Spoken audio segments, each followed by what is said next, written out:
Next, from Decatur, we talked to Martin Marr, the Illinois Corn Director for District 10 of the Illinois Corn Growers Association, about the issues affecting Illinois' corn industry. This runs about 10 minutes. Martin Marr, thanks for joining us on the Illinois Channel as we are here at the Farm Progress Show in Decatur.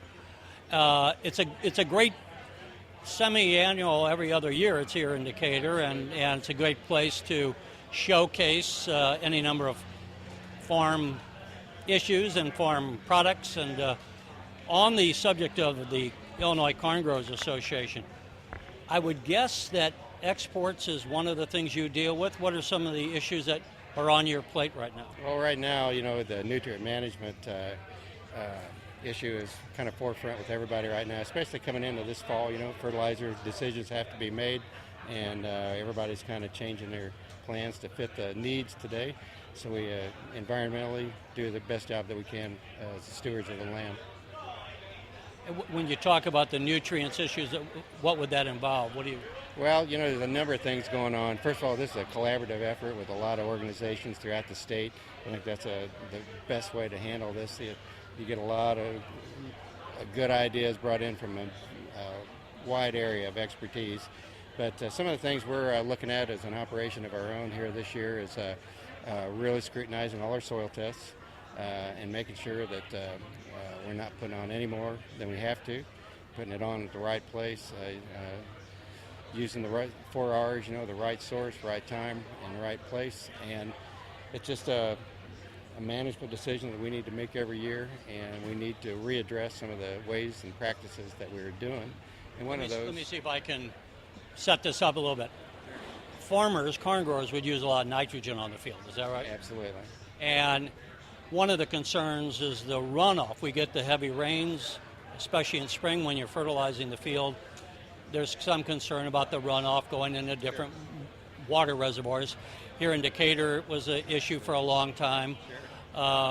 So that's one of the issues from a environmental standpoint people are trying to address. And as I loosely understand it, one of the things that you're, over the last 20 years, working on, especially with GPS technology and maybe drone technology, is instead of spraying the whole field or spraying it equally, you can now more address the fertilizer where you most need it and see perhaps where there are spots where it's not grown as much and you need to address that. Is that more or less what? Yeah, the VRT or variable rate technology is really helping out in that area.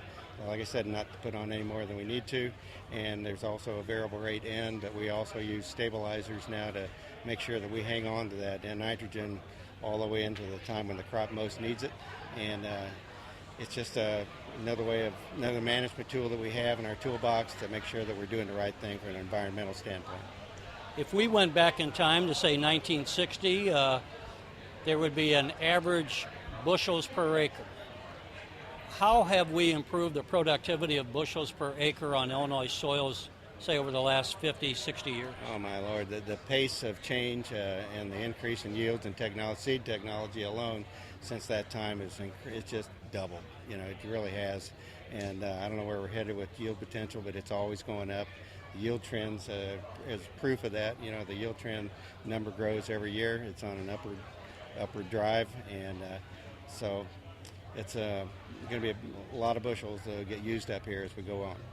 And one of the things, like in any other field, technology can multiply your labor. So it used to be some years ago that somebody, I don't know what, I'm guessing, might have had 600 acres, and today one fellow can plow, 1,200, 1,500? Oh, yeah, or more. I've seen some guys that are farming, up to 2,000 acres with, basically by himself, or maybe in a part-time employee. Technology or different practices like no-till enable a guy to get over a lot of acres by himself if he needs to. Looking at the Trump administrations, he took America out of the TPP, the Trans-Pacific Partnership, from the Corn Growers Association. What is your guys' view on that and opening markets overseas? Well, we are totally dependent on our export market. We all recognize that I think maybe NAFTA and both those trade agreements maybe needed some tweaking, but there was some good stuff in it too. Good trade agreements already set in place, and good relationships with those other countries, Mexico being one. They're our biggest corn customer now. We certainly don't want to have that relationship damaged at all, and we want to keep it going forward.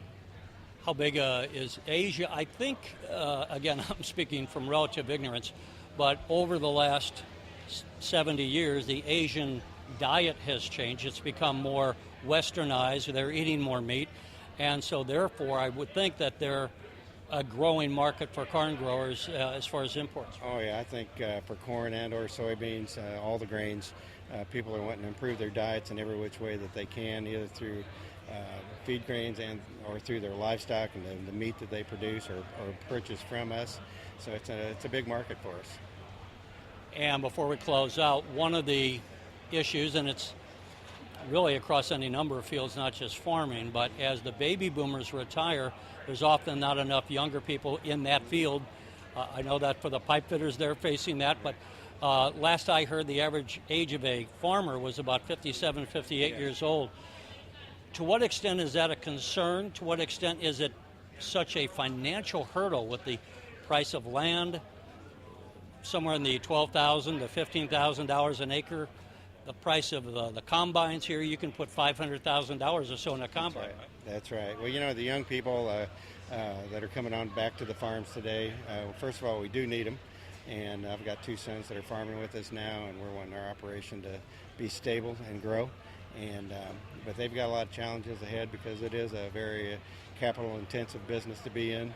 Everything that we handle as far as inputs are pretty expensive every year, especially with the machinery, and like you mentioned, the land is awfully. It's a real financial burden sometimes to try to get that ground paid for. Are the farmers coming up with any ideas that they're asking legislatively, either at the state or the national level? There are programs to help these young farmers get started, and I'm hoping people can take advantage of that. Hopefully we need those kind of programs around. What do those programs do as an example? Well, they just help people get the financial backing and the start that they need to get their operations going. 'Cause they need that kind of backing. And lastly, again, like other industries, regulations can be a problem. Environmental, we talked about a little bit before. One of the things I think a lot of people haven't picked up what the Trump administration did is he signed an executive order to get rid of what was known as WOTUS, the Waters of the United States regulations.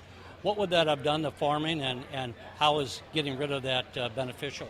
Well, getting rid of that, it just put a little bit more common sense into how we approach all our farming practices. I think that was an unrealistic attempt to regulate some things that here with our inland waterways, even just as simple as a waterway, Am I right that the EPA wanted to extend their control over the waterways to what might have been even standing water on a farmer's field? Yes, ponds and everything that's around that could be around a farming operation, and it was just a unrealistic overreach on our part or their part to regulate something that doesn't need to be done.